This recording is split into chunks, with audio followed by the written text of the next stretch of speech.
بسم اللہ الرحمن الرحیم۔ مومنین کرام، یہ ایک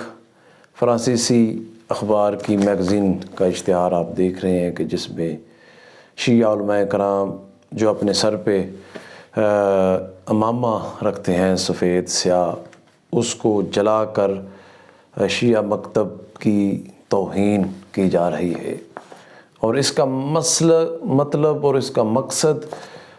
یہی ہے مغربی دنیا کا کہ جس طرح سے دوسرے اسلامی ممالک ان کے رنگ میں رنگ گئے ہیں، اور غیر اسلامی کلچر جیسے کہ دبئی ساری دنیا جانتی ہے کہ فحاشی کا اڈا ہے اور وہاں لوگ عیاشی کے لیے آتے ہیں، اسی طرح سعودی عربیہ میں آپ نے دیکھا کہ وہاں پہ سینما گھر بن گئے اور ڈانس اور انڈین اداکار اور اداکارائیں۔ لیکن ایک واحد ملک ایران ہے جہاں اسلام نظر آتا ہے، ملکی لیول پہ اسلام نظر آتا ہے، جہاں پردہ ہے، جہاں شرم و حیا ہے، جہاں عورت کی عزت ایک چھپی ہوئی چیز کے طور پہ کی جاتی ہے۔ لیکن وہ دوسرے اسلامی ممالک دیگر وہاں جو ہے وہ بے پردگی اور پردہ نہیں ہے۔ اسی لحاظ سے یہ مغربی دنیا ایرانی ملک کو ٹارگٹ کرتی رہتی ہے۔ اب انہوں نے یہ عمامہ چونکہ علماء نے جو ہے وہ قائم رکھا ہوا ہے اس پردے کو، اس شریعت کو، اس دین کو، تو اس لیے ان کو تکلیف ہے کہ یہ کیوں نہیں اس طرح سے بے حیائی اور غیر اسلامی کلچر جس کا نام دیا ہے آزادی اظہار رائے، یعنی اسے انہوں نے یہ نام دیا ہے۔ تو پچھلے دنوں آپ نے دیکھا کہ ایرانی خاتون صحافی وہ خود ہی وفات پا گئی، آفس میں اسے بلایا گیا کہ تم یہ جو بے حیائی اور بے شرمی کے جو تم صحافت کر رہی ہو، جو تم لکھتی ہو، تو اس کے متعلق اس کو بلایا گیا اور اس کی خود ہی ڈیتھ ہو گئی، وہاں وفات پا گئی۔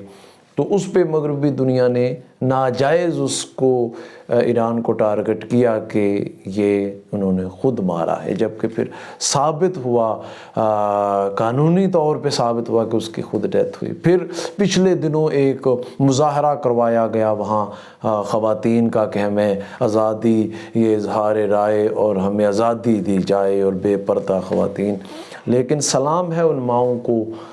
جنہوں نے علی ولی اللہ اپنی گودوں میں اپنی بیٹیوں کو ایسی تربیت کی۔ آپ نے دیکھا، پوری دنیا نے دیکھا کہ ملینز میں خواتین باہر نکل آئی جو باحجاب تھی، جو پردہ دار تھیں، جو پردہ دکھانے آئی تھی، جو کہ دنیا کو یہ بتانے آئی تھی کہ زینب، ام کلثوم و سکینہ نے شام اور کوفہ کے بازاروں میں ننگے سر